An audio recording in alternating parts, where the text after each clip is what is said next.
Good afternoon, everyone. I am Trebraden Gibiray, and my task is to highlight notable accounts from the Philippines pre-colonial period in order to demonstrate an appreciation for Philippines literature history. To begin with, during the pre-colonial period, we already had a developed civilization. The Philippines was a highly developed civilization long before the arrival of the Spaniards. Our fathers lived in a complex working society with a culture rich in art and literature. Second, there was a high literacy rate. The pre-colonial Filipinos educated themselves very well using the ancient system of writing known as the baybayin.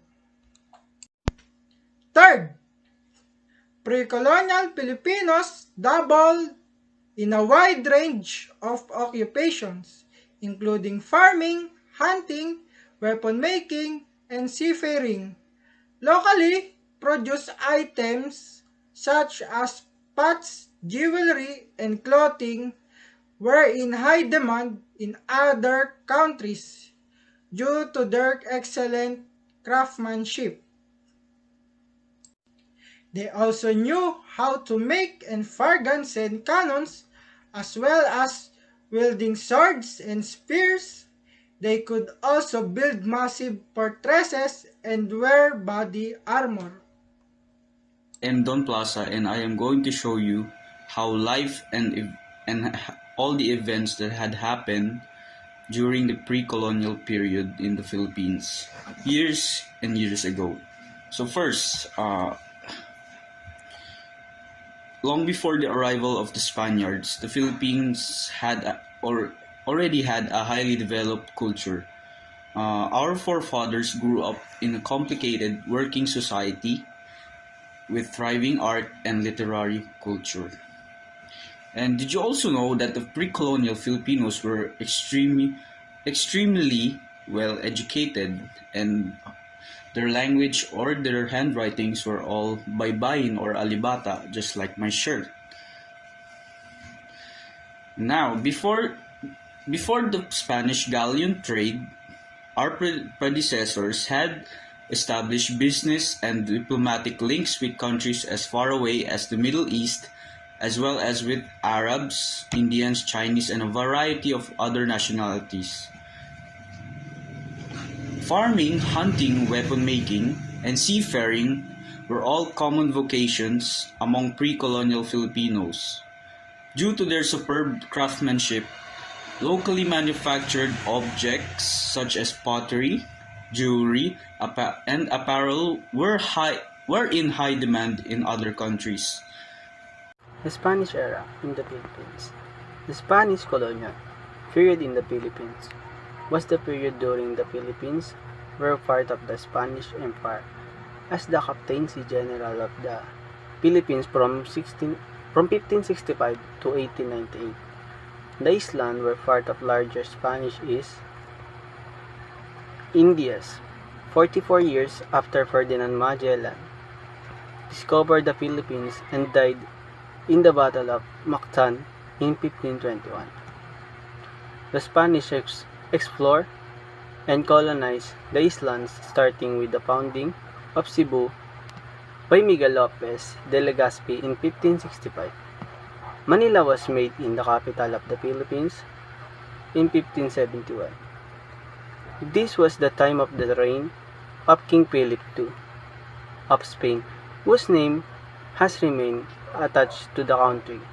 The Spanish colonial period ended with the Philippines Revolution and Spanish-American War in 1898, which marked the beginning of the American colonies of the Philippines. Majority of Spanish population is Catholic. The presence of Catholicism in Spain is historical and cultural. However, in the past 14 years of secularism since Franco's death, the role that religion plays in Spaniard daily life has diminished significantly. The Spanish colonial period of the Philippines began when explorer Fernando Magellan came to the island in 1521 and claimed it a colony for the Spanish Empire. The period lasted until the Philippines Revolution in 1898. How the Philippines interacted between Hispanic American ancestry and the Third Republic. Change in Filipino culture during the American era, replaced by new Filipino silver coin. According to the free trade policy enforced by Americans, all products from the United States can be imported into Philippines tax-free. You can see and feel the impact of the American occupation on the public education system built in the country.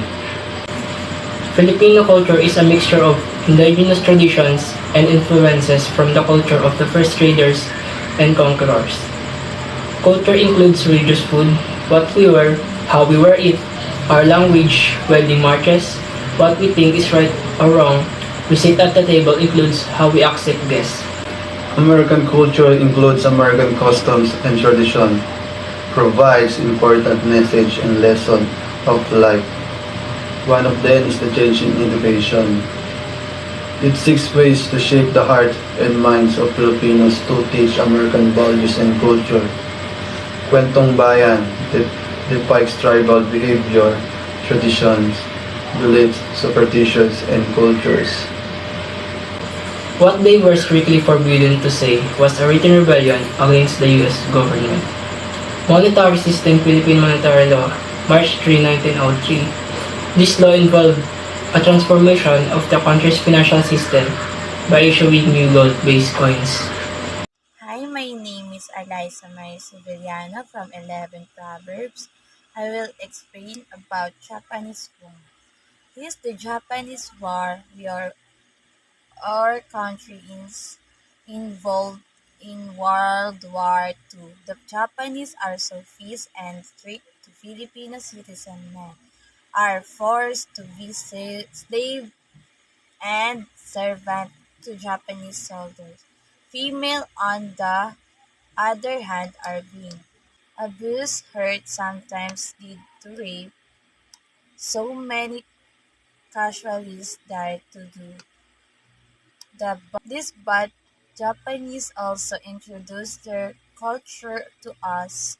The Japanese culture, which promotes activism, latter encourage the parents and elders to make choice for their children. Japanese influence Filipino in modern technology the, and give us technologies that are useful today. Already got a true account. Your culture is now a mixture of dangerous and forgiveness influence that had come to bear weapon and the people in varying degrees during the last century. Welcome to Japanese era. It's been the involvement of Philippines in the World War II. We are invaded by the Japanese. So, what Japanese bring to us? Well, not too much because of their 3 years rule, but it's diverse in its way. The culture, the props, the machines, the technology that they introduce. Also, clothing, new religion, everything is completely not surprised the fellow Filipino men in that day because they are always getting invaded and colonized by other countries. So, I'm gonna break it down to you. The clothing is they introduce first the kimono and the emperor style clothings. Next, the technology they improvise. The TV, radio, boats, all that currently our needs are being programmed by the Japanese. Weapons, guns, they introduce it too.